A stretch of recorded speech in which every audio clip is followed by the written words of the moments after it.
Alright, here's our little practice 2x2 block. How we're going to do this is, first off, we're going to modify this drawing a little bit. I thought of a little bit different way of doing this. So we have our two different holes out here in the middle. Our small hole, we currently have that set to a 0.25 hole. We're going to modify that down to a 0.13 hole. And there's a reason why I'll show you here later. So to do that, you're going to double click on your hole, whichever one highlights it, that one, so it's that hole right there. Double click. And it's a 0.25, so that have a 0.13. And go OK. So now that hole is a little smaller hole. It's just going to be a little bit different process that we do here in a moment. So now, what we're ready to do is we're ready to create our post process. To do that, we're going to switch here to our cam tab, and then up above to the cam tab if you're not. So here on the top, toolbars or tabs, cam, and then here on cam. The first thing to do here is once you do this is we need to set up our block. So we're going to set up the sheet. We're going to click on, or no, we're not going to set up sheet. We're going to click on this setup here. It's going to set up our block for us. We're going to click on setup. Now when you do this, it puts this little yellow block around this. It has my X, Y, and Z coordinate here. What I need to do is I need to tell this where my X, Y, and Z is going to start. It's my origin of my part. What I want to do is I want to have at the bottom left-hand corner of the object. So I'm going to put my X, Y, and Z right here. On this top surface of it, on that black dot there. And it moves my X, Y, and Z origin to there. Then what I want to do is, I want the X pointing side to side, which I've got. I want my Y pointing in the up and down direction, and my Z pointing out of the top surface. So the first thing that I need to do this is, on this one, I can just click on this shaft, the blue shaft here of the Z coordinate, click on it, and then click on the vertical line that I want it to match. So I click here, and it flips that around just perfectly. Now, sometimes when you're doing this, possibly your X is going to be pointing in this direction, your Y is going to be pointing in the wrong direction, but maybe even your Z will be pointing down. To fix things like that is you have these options over here to fix that. So you can go to this, it says flip to the X, and it flips your X around so your X is pointing in the other direction. You can flip the Z, so your Z is pointing in the other direction. You can do things here and pick other things to change. I want to change my X and Y, and then click there. And it changes it all over the place. Now, I've really kind of messed this up. I'm all the way down here on this bottom surface. Things are pointing all over the place. So now I need to just kind of start back from scratch to get it back to the original. So to do that, I'm going to go back to my stop point button here. Brings those black dots back up that we had before. I'm going to click on this top surface there. And once again, I'm going to set my Z. Whoops. Set my Z. Do that. And now this time I'm going to go ahead and flip my Z. And I'm going to unflip my X. And I've got it back there. So again, my X points side to side, Y points up and down, and Z comes out of the surface. If you want to play with this, move it around a little bit, but you can always go back to stock point to get it pointing back here on the top point and get it back to the original. Alright, so that's good. We're going to go OK. Accept that. Now, what we're going to do is we're going to start doing some operations for getting these holes cut and the perimeter of our object cut. Several different options here. We have for milling. Here's my whole list of 2D milling that I have. We're going to do our small hole first. You always want to do holes first and cut the perimeter of the object last. And I'll kind of show you why in a moment why you do that. And we're going to pick our small hole first. We're going to do our small hole with our bore. If I hover over bore there, you kind of see what bore does. Some of the different options for bore. You can see here on the side where it shows you boring those holes in there. It kind of spirals in and goes down, and then just cuts the hole out of the bore. So we're going to go bore, and we're going to do the small hole. You can do smaller holes using the bore command than you can in some others. So we pick that, but now the computer doesn't know what our tool is we're going to use. So once I picked it, I got to come over here and pick this thing that looks like a router there, click on it, and now actually select my tool. There we go. And go here, click on tool now here also. And we're going to pick our tool. I already have a couple listed here, but I need to show you how to do that. So here at the top, we're going to type 1/8, and we're going to search by type over on the side, and it lists all these 1/8 cutters. There's a bunch of them in this list. We're using an 1/8" flat in the middle, so when we go down here, we'll see 1/8" flat in the middle. But there's a bunch of 1/8" flat. There we go. So we have to scroll over to the side, see what the difference is. Alright, so this first setting is for 1/8 inch aluminum, brass, copper, bronze, etc., etc. We're actually going to be cutting plastic. So we're going to go down here, select that one, 1/8 inch flat end mill. It's 10,000 RPM, it's 62.5 inches per minute. It's your feed. So that's the one we're going to pick. And we're going to go select. Now, it puts all sorts of information in here. We are going to change a little bit of this information. We're going to change the spindle speed up a little bit. We're going to actually go a little faster. We're going to go 15,000 RPM. And on the 80 inches a minute, or sorry, 62 inches a minute, we're going to increase that to 2. The rest of these, lead in, feed rates, plunges, and all that, we're going to leave the same. And we're just going to go OK. So that's got that setting done for that hole, and that's great. You see this little teeny tiny spiral it does there as it cuts that hole down. Now, we're going to do a larger hole. Our larger hole, we're going to do a different thing. We're going to do it as a 2D pocket. So we're going to put a 2D pocket. If I hover here over 2D pocket, you can kind of see some of the different things that it does. It can do things like this, as you see in that little picture, where you're not going all the way through an object, and you want everything 100% cut out. It just pockets it out. So we're going to pick it. We're going to pick the bottom surface of this hole, and we're going to once again pick our tool. We're going to go here to our tool. Notice how it defaults with our tool here, and we're going to go OK. Now with this, you see how it's a little bit different. This cutter, the red, shows you the path that it's cutting down. It spirals down to your hole. And then the bottom, the blue, shows the path that the cutter takes. The cutter takes once it's on full depth. It spirals out. So what this is going to do is going to fully remove this. There's not going to be anything left of this hole. And that's what we want for that larger hole. You don't want anything loose flopping around in there. So that's good.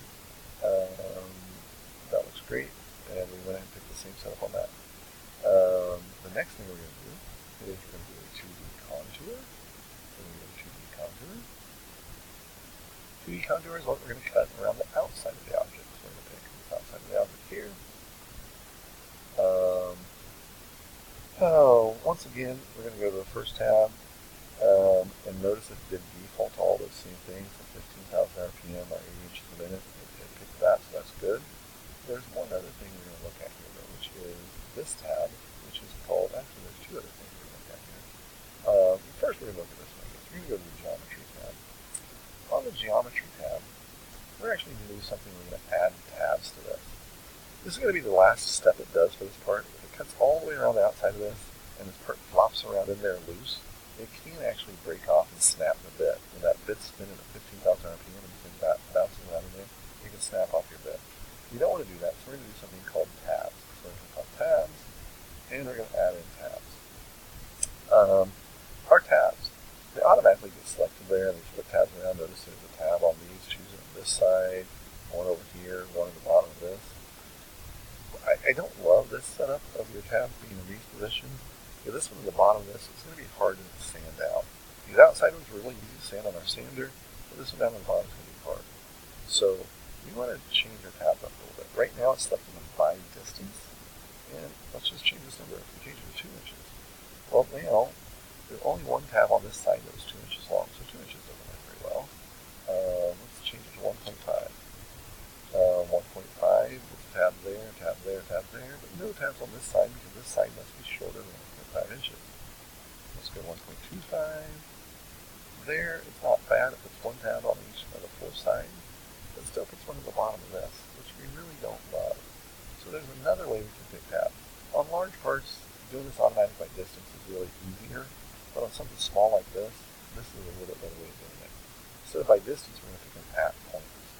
So now we can just select one point. So we'll put one tab here, and one tab here, instead of at the bottom of that hole.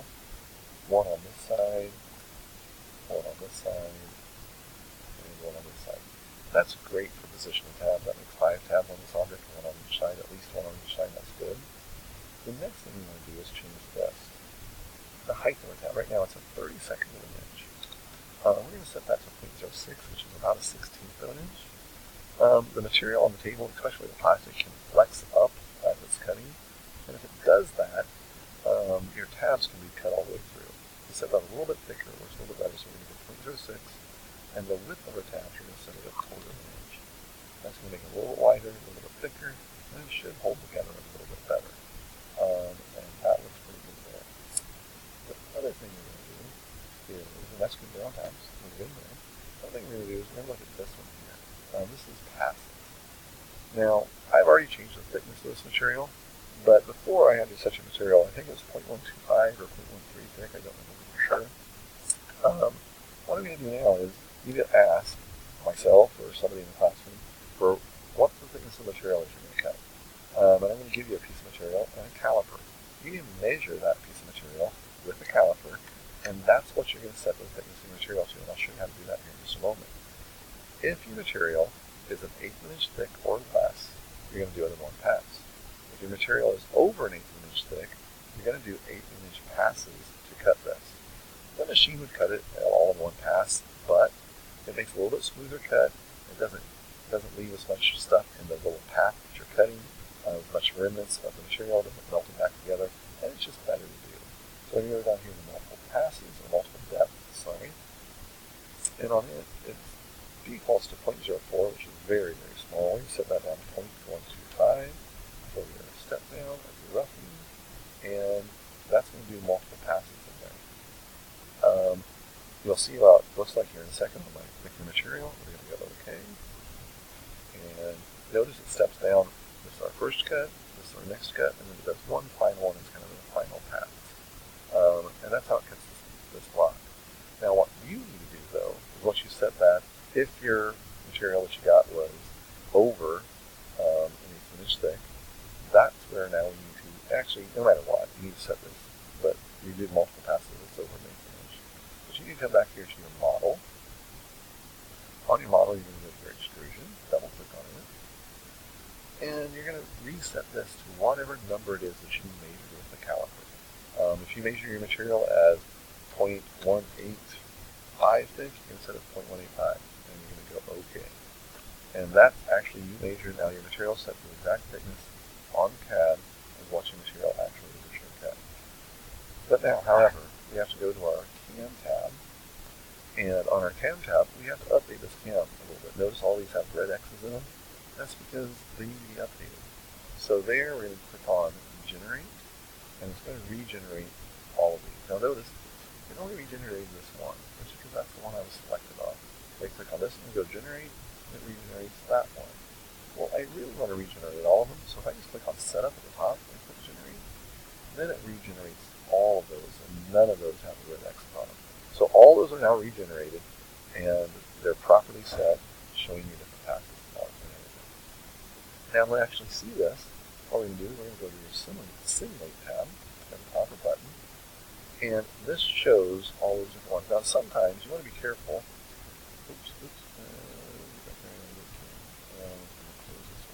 You want to be careful. If you're only selected on this and you click Simulate, it's only going to simulate that one thing. So I don't want to do that. I want to make sure I'm clicked on the Setup at the bottom, at the top, and then Simulate. And it simulates all of these things. And we can just play this. You can see there, it came straight down to that. Here it spirals in, does all this. We're going to jump forward here a little bit. It goes around the bottom.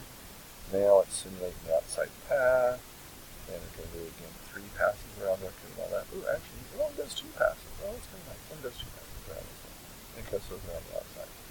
So that is correct, if that all went through there and did that. I will want you to have somebody watch this, and when I say somebody, I want to watch this and see that your simulation looks good before you actually finish this next part. So this is done, so we're going to go close here, and this is all done and ready for you to actually do the post-process. I'll do one more video showing you the post-process, but this is how you created the different